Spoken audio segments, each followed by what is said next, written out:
Hi everyone, my name is Sarah Mari. I'm one of the librarians at the Portland Public Library in Portland, Maine, and I'm here to continue reading our book, Searching for Dragons by Patricia C. Wrede, the second book in the Enchanted Forest Chronicles, published by Scholastic. We're going to pick up where we left off with Chapter 11. What happened just before this is Mendon and Cimarine were off looking for Kazul using a flying carpet, but the flying carpet malfunctioned for some reason, and they ended up landing in the woods not too far from a house of a dwarf named Herman, who happened to have a lot of mirrors in his house, and windows, including one window that sometimes showed what was happening in other places. You could ask questions of it, and that was how they found out that Kazul was not just missing, but in real trouble and sort of captured by some wizards. They decided that the best way to get far, and to get far quickly, is to, especially since they think that Kazul is in the Enchanted Forest, of which Mendon is king, they decided that Mendon would try to use his magic. But something happened, and Mendon has fainted instead. So that's right where we're going to pick up when Mendon is coming back to consciousness from fainting after trying to use his magic. Chapter 11, in which Mendon and Cimarine are very busy. Something was wrong. Mendon could feel it even before he was fully awake. The magic of the Enchanted Forest floated all around him, but it seemed tenuous and tottery, almost disconnected. He thought he'd better get up and fix it. He opened his eyes. Cimarine's concerned face hovered a foot above him.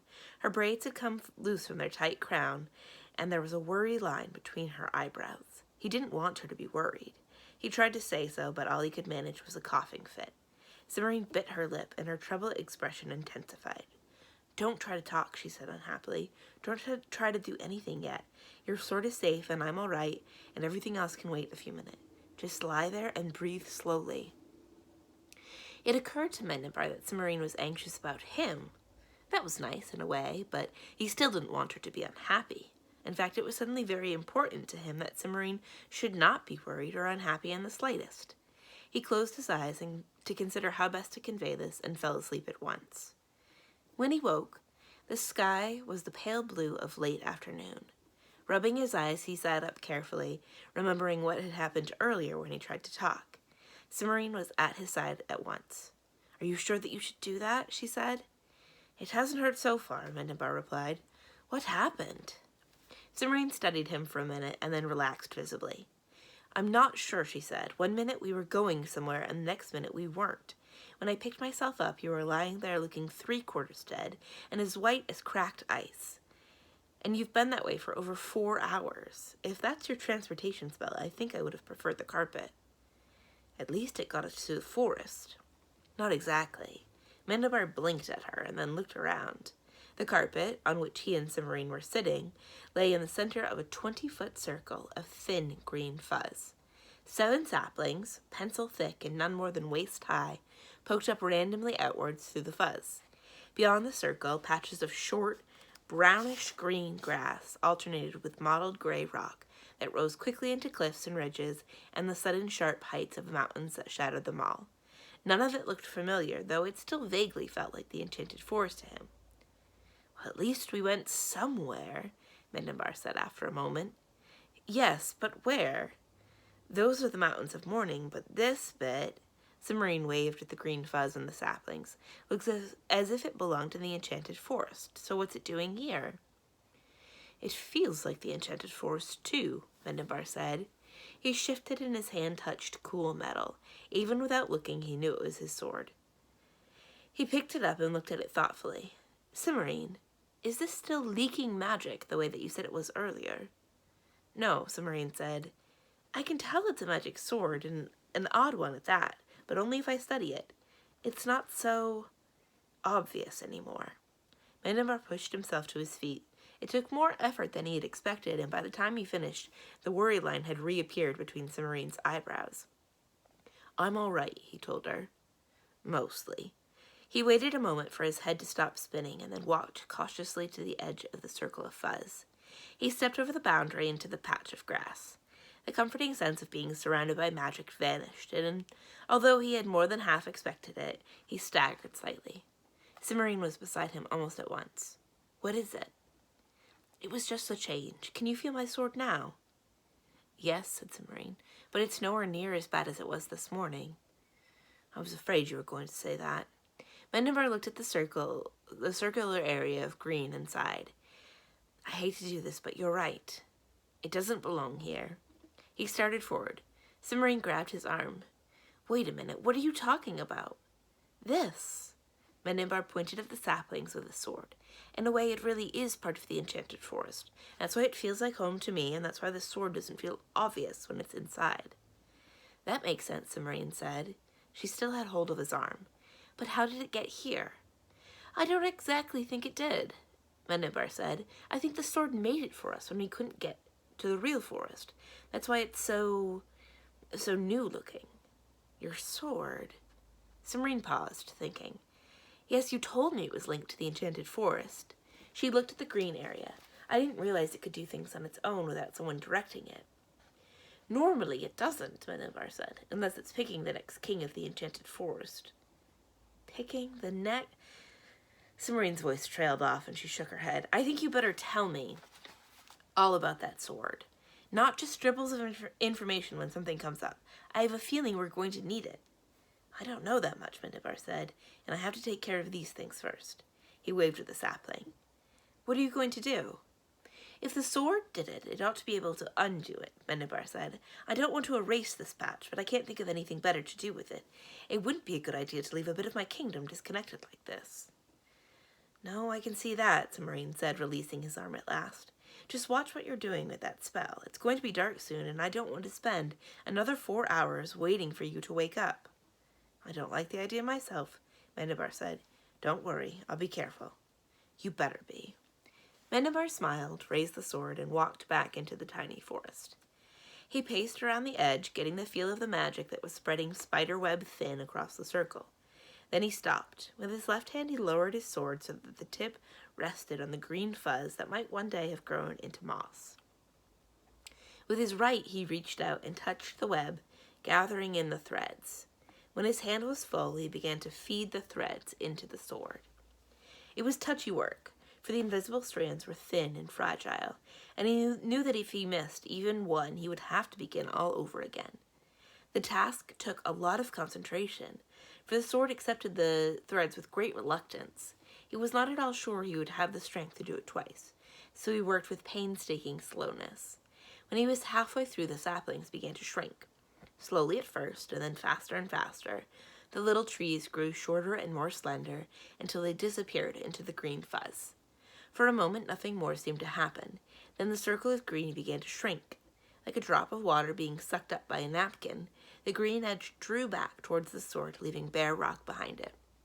In a moment, the retreating border was out of sight beneath the carpet. Mendon continued feeding magic into the sword. There were only a few little threads left, and he slowed down even more.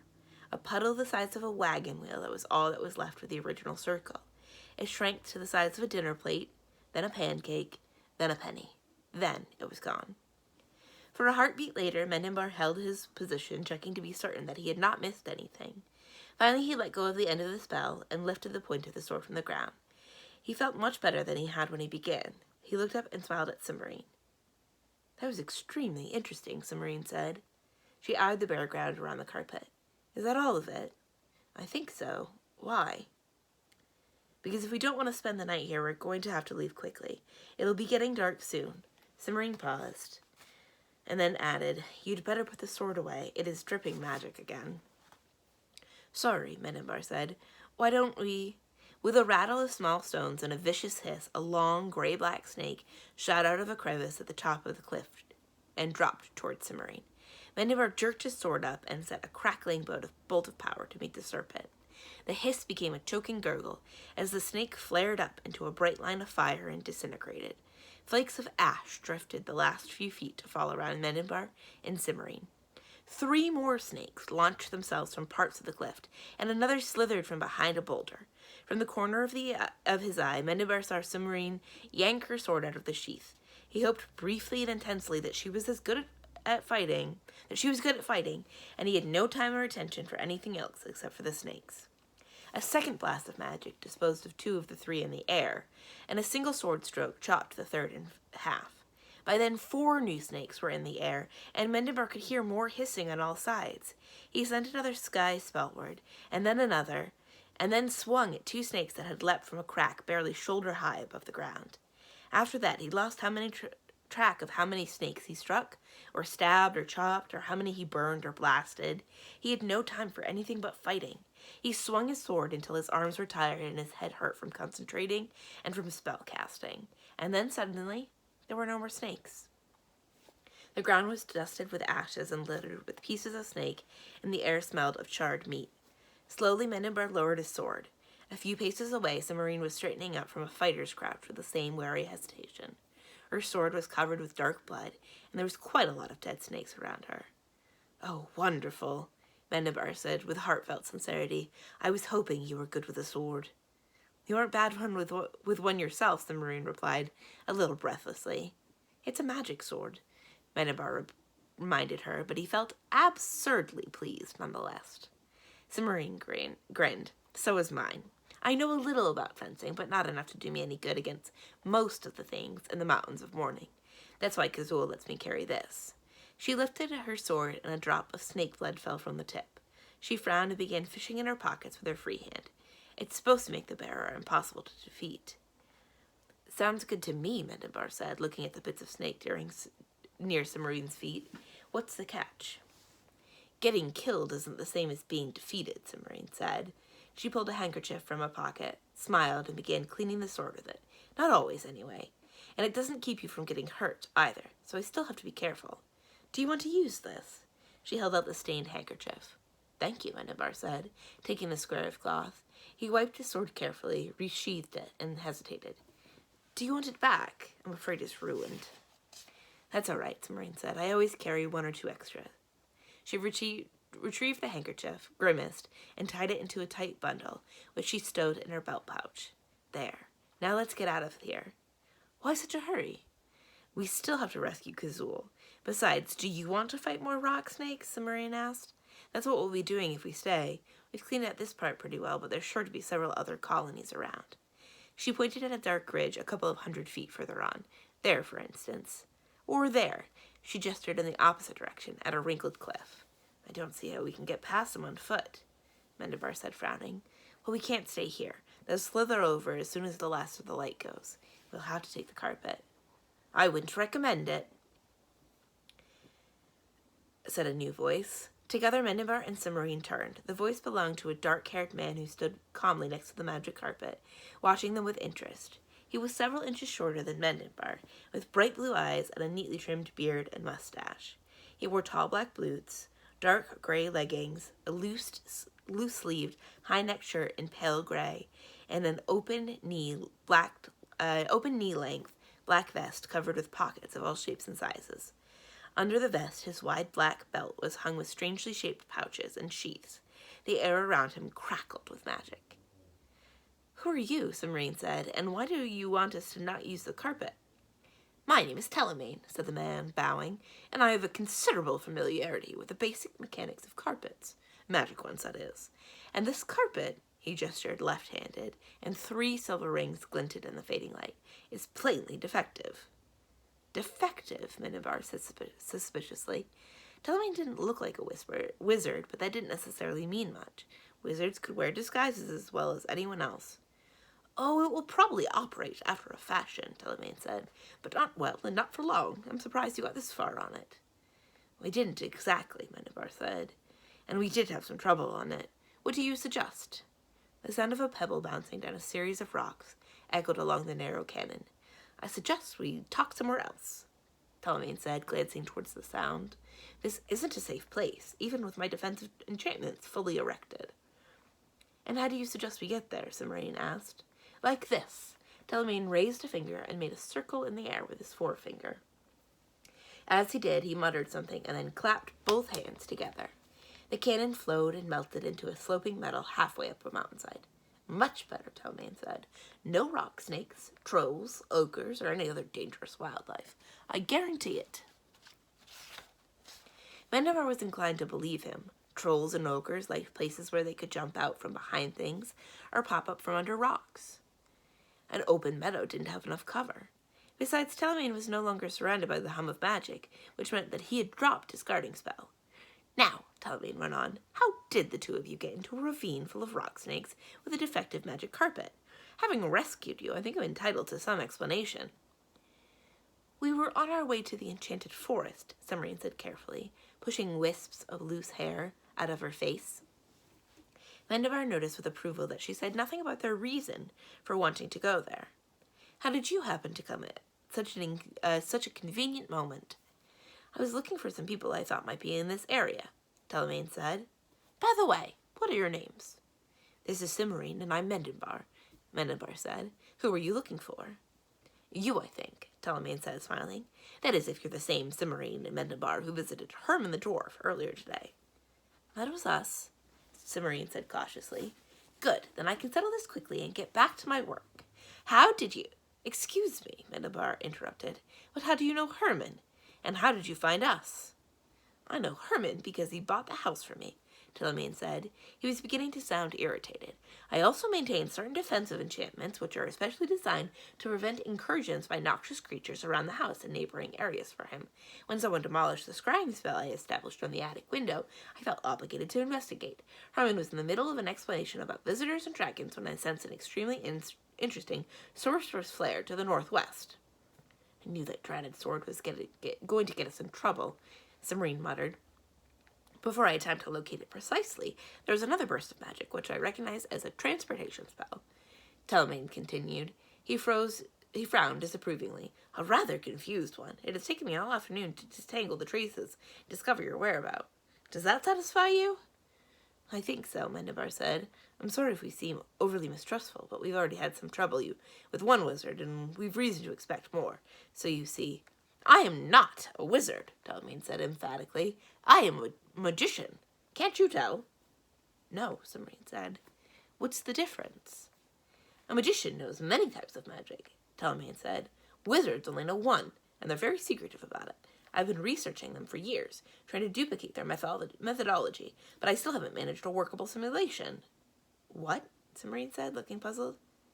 He's been trying to figure out how the wizards work their spells, Mendon explained, but he hasn't done it yet. Why do you want to know that? Summerine asked Telamen with renewed suspicion. Because that's what I do, Telamen said. I just told you that, and if you'll answer a few questions for me, I can go back to doing it. How did you shatter the window? We asked it to show us something, Mendon said. It couldn't, so it broke. Telamen shook his head. Impossible. That particular glass was enchanted to reveal anything, anywhere, even in the enchanted forest. If it couldn't discover the object of your inquiry, the viewing plane would display an empty information buffer. What does he mean? Summerine asked, frowning. He means that if the window couldn't find what we were looking for, it should have just stayed blank, Mendon explained. That's what I said, Telamen nodded emphatically. It should not have broken.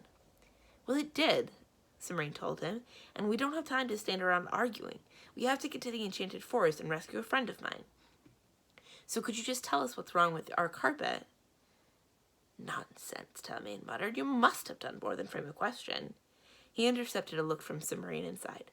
Oh, very well. I'll examine the carpet. Spread it out so I can see all of it at once. They unrolled the carpet the rest of the way. Telamen's eyebrows rose in surprise at the sight of the teddy bears, but he did not comment, for which Mendon was grateful. When the carpet was stretched full length and on the meadow, Telamen paced around it, frowning and gesturing occasionally. Then he turned to Mendon and Summerine and shook his head. The landing compensator has a gap in it, and the flight regulator has completely deteriorated, he said. It needs more than I can do without special tools and yarn for reweaving. You'll have to take it to a repair shop. Wonderful, Summerine said sarcastically. This would happen with a borrowed carpet. Can you recommend a good place? Mendon asked Telamen. Preferably somewhere close, he added, noting the pink tint of the sky to the west. The sun would be completely down in another hour, and he didn't want to wander around the mountains of morning in the dark. Or can you send us straight to the enchanted forest? Summerine asked. We are in kind of a hurry. The enchanted forest requires a complex and destination-specific enchantment to the basic transportation spell module, Telamen explained, but the repair shop is simple. He raised his hand and made the same circular gesture he had before. "Fortune teller Jacks," he said, and clapped. And the meadow and the mountain melted and flowed. The mountain bulged higher, and the meadow flattened and grew rockier. A long rectangular section of the ground squeezed upward and settled into the shape of a narrow house on wheels. "There," Telamen said with great satisfaction, "we've arrived." Chapter 12, in which another wizard tries to cause trouble.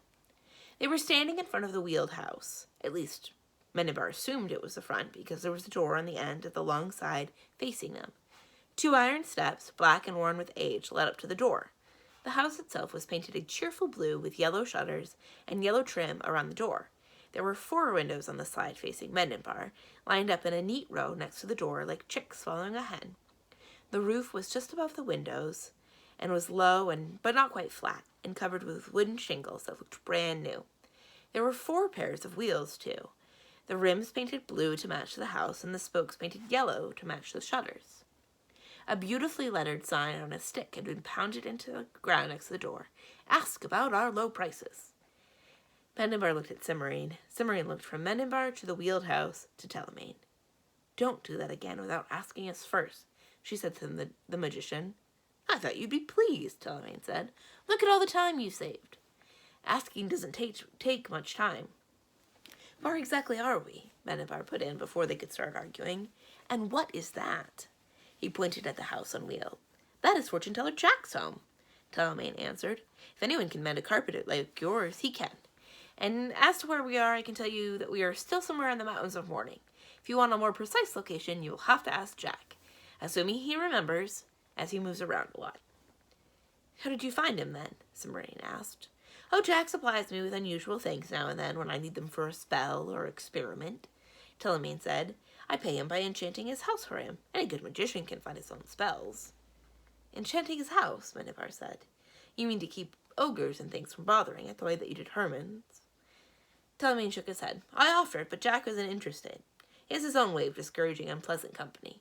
No, what he wanted was a spell to keep the paint from fading."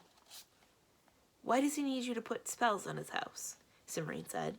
"Jack isn't a magician," Telamen said. "He does a little bit of everything. Smithing, gardening, music, tailoring, pretty much any trade you could think of. For example, he designed and built his house. He has a rare knack for patching up a spell this wearing thing, but he can't set up a complex enchantment on his own. That's why he deals with me." One of the windows scraped open, and a head popped out. "Yo, you gonna stand there all night and maybe get eaten by a dragon? Not that I would dream of interfering with your plans, but if a quick exit is what you want, I've got a dozen faster ways, all very cheap." "Hello, Jack," Telamen called. "I brought you some customers." "Customers? Why don't you say so? I'll be right out." The head vanished, and the window screeched closed. "Customers," Cimmerian said, looking at Telamen. "You want that carpet fixed, don't you?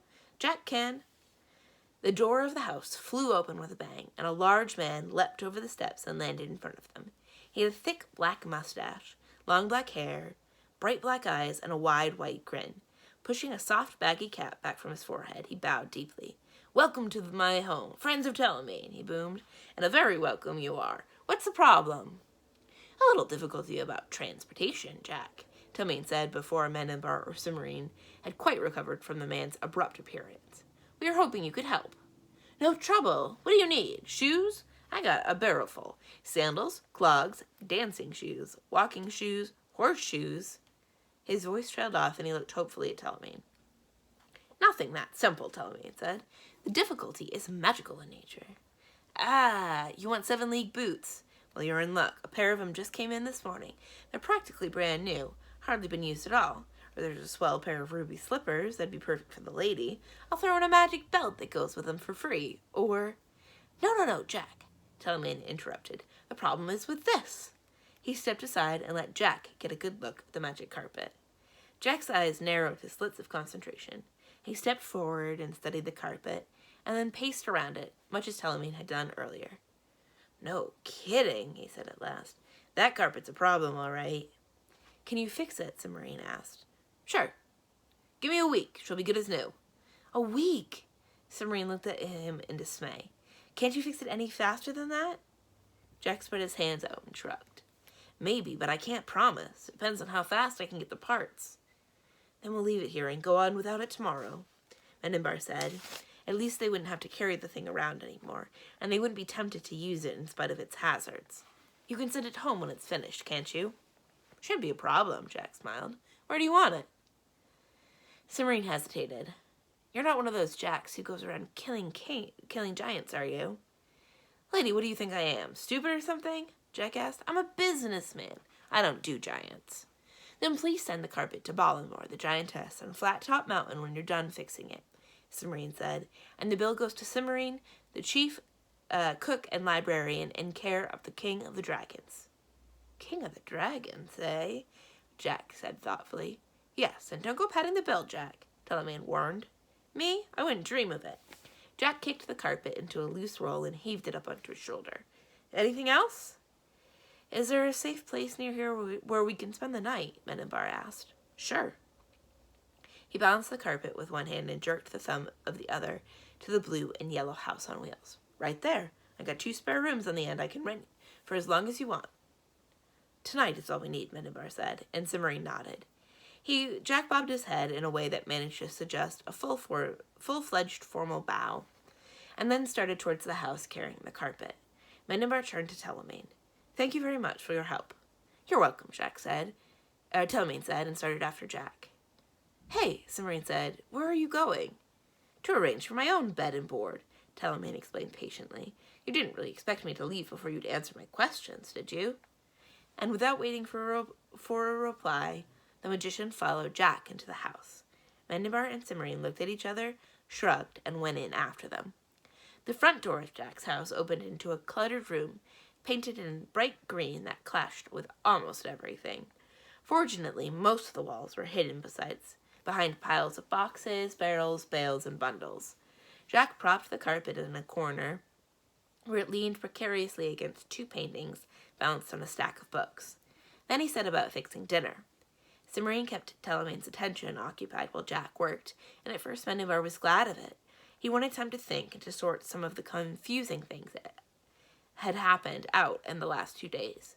He wasn't sure that he was sure that a few of them were important, and if he could only concentrate for a little while, he could figure out which one.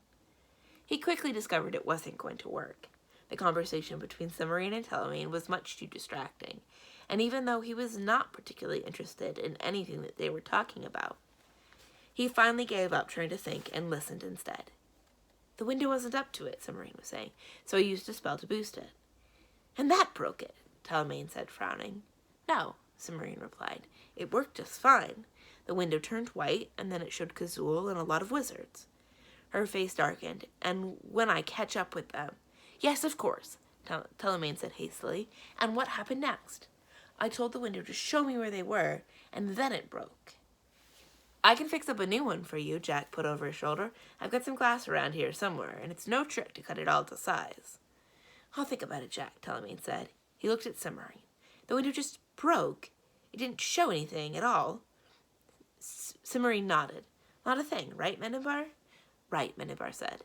The picture of Kazul and the wizards disappeared, and the window turned bright green, and then it broke. And I think it was trying to show us a place in the enchanted forest, and it couldn't. It should have been able to, Telamen said. I tested it very thoroughly. I suppose the enchantment might have been wearing thin. What kind of spell did you say you used to boost it? He asked, turning to Cimmerian. Cimmerian hesitated and then shrugged. It's a dragon spell I found in Kazul's library last year. It's very adaptable, and... A shout from outside the house interrupted Cimmerian mid-sentence. You in there! Come out at once! There's no point in hiding! Jack muttered something and stuck his head out the window.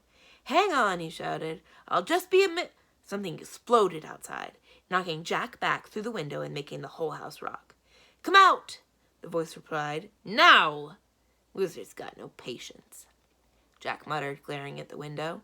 Mendon stiffened and looked at Cimmerian. We better go out,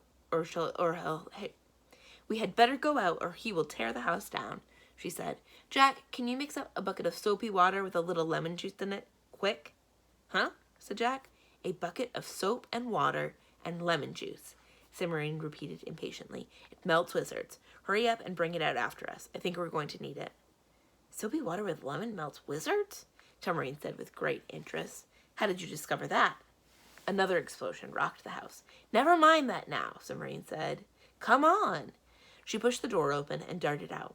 With a muttered curse, Mendon followed. He remembered the steps just in time to jump over them instead of tripping. As he landed, he dodged to one side and pulled his sword out. Only then did he stop to look around. Submarine stood with her back against the house, watching the wizard warily. The wizard was very easy to see, even though it was quite dark, because he was glowing as brightly as a bonfire. He was taller than the wizard who had invaded Submarine's cave, and he wore red robes instead of blue and brown, but his staff was of the same dark, polished woods, and his sandy beard was just as long and scraggly. Mendon wondered irrelevantly whether the Society of Wizards had a rule against its members trimming their beards. "Submarine," the wizard said. "I might have guessed. What have you—" "No, you haven't got it. Where is it?" "Where is what?" Mendon demanded. "And what do you mean by causing this commotion? Didn't anyone ever teach you to knock on doors and ask for things politely?" "So you've picked up a hero," the wizard said to Submarine with a sneer. "He won't do you any good. Where is it?" "I don't know what you're talking about," Submarine asked. "Neither does he," Telamen commented from the doorway, "unless he's even more fuzzy-headed than he seems. From the way he's leaping to conclusions without evidence at all, it is entirely possible." The wizard's eyes narrowed, and he pointed his staff at Telamen. "Who are you?" "That's the very first intelligent thing you've said since you arrived," Telamen said. "My name is Telamen. I'm a magician." "A magician?" The wizard sucked in his breath. "Suppose we're after the same thing. I warn you, you had better not cross me. I represent the Society of Wizards in this matter." "What matter?" Submarine asked crossly. "Yes, you have displayed a lamentable lack of precision in your account of your purposes," Telamen said. "Just what?" Mendon felt the harsh swell of the wizard's magic an instant before the spell left the man's staff. Without a thought, he swung his sword to parry it. As it touched the bolt of magic, the sword hummed hungrily. A shiver ran up Mendon's arm from the hilt of the sword to his shoulder, and the spell was gone. "I wouldn't do that again if I were you," Mendon told the wizard. Everyone stared at Mendon. The wizard was the first to recover. "The sword!" he cried. "I should have seen it at once. Excellent, that makes everything easy." He moved the end of his staff a few inches to point at Mendon and muttered something under his breath. Mendon sensed magic building in the staff again. This time he didn't wait for the wizard to release the spell. He pushed a tendril of his own magic out through the sword and touched the wizard's staff gently with it. Power flowed into the sword like water being soaked up by a sponge. The feeling of magic that surrounded the wizard vanished, and so did his glow. The wizard gave a squawk of surprise. He lowered his staff, staring at Mendon. "How did you do that?" he demanded. "You're just a hero. How could you possibly reverse my spell?" "I didn't reverse your spell," Mendon said. "I stopped it, that's all. And I'm not a hero. I'm the king of the enchanted forest." The wizard's eyes widened. Certain that the man was going to try another spell, Mendon reached out with the sword's magic, hoping to stop him before he could properly begin. He wasn't quite fast enough. As the threads of the sword's magic wrapped around themselves around the wizard's staff, the wizard disappeared. There was a moment of silence. "Mendon, what did you do?" Submarine said at last. "Nothing," Mendon said. "I wasn't quite quick enough. I'm sorry. I should have expected him to try to get away." Telamen walked over to the spot where the wizard had been standing. "Interesting," he muttered. "Very interesting. Ah!" He bent over, and when he straightened up, he was holding the wizard's staff in one hand. "Here's your bucket," Jack said from the door of the house. "What's all this about wizards?" "It doesn't matter now," Submarine said. "He's gone." "Then you won't be needing this," Jack said, lifting the bucket. "Don't throw it out," Mendon said hastily. "We might want it later, just in case he comes back." "I seriously doubt that it's necessary to worry about his return," Telamen said as he rejoined them. "Wizards depend a good deal on their staffs. Without his, our recent visitor is unlikely to be much of a problem." He sounded very satisfied with himself, and his fingers stroked the staff lightly as he spoke. "And he's sure to come back for it," Submarine pointed out. "Yes, but how long will it take him to get here?" Telamen responded. "I assure you he did not transport himself anywhere close by. We'll be long gone by the time he makes his way back." "We," said Mendon. "Of course," Telamen smiled. "I've been trying to get my hands on one of these." He lifted the wizard's staff. "For years. You managed to get hold of one in a few seconds.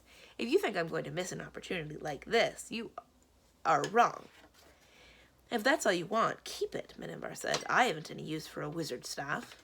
Neither have I, Submarine agreed. Telamen bowed. Thank you both. He paused. I would still like to join you if you are willing. There are other matters that I find intriguing about you. Completely at sea, Mendibar stared at the magician. Submarine sighed. Mendibar, your sword is at it again, worse than ever. I will bet that that is what he means. Oh. Mendibar put his sword back in its sheath and expected Telamen for a moment. The magician was still somewhat of a puzzle, but he had been very helpful so far, and it was clear from the wizard's behavior that magicians and wizards did not get along, which was another point in Telamen's favor. I can't promise I'll let you study my sword, but it is all right if you come along. He glanced at Submarine. It's fine with me too, Submarine said, but you better hear the whole story before you make up your mind. You might not want to come after all. If you're all done out here, come on in and eat, Jack said. Supper's ready, and if you're sure that there won't be any more wizards, I'll just use this water for the dishes afterward. And that's where we're going to stop for today. We'll pick up tomorrow with the next chapter, in which they return to the Enchanted Forest at last. We've been reading Searching for Dragons by Patricia C. Wrede, the second book in the Enchanted Forest Chronicles, published by Scholastic. My name is Sarah Mari. I'm one of the librarians at Portland Public Library in Portland, Maine, and I hope to see you again soon. Bye! Thanks for listening.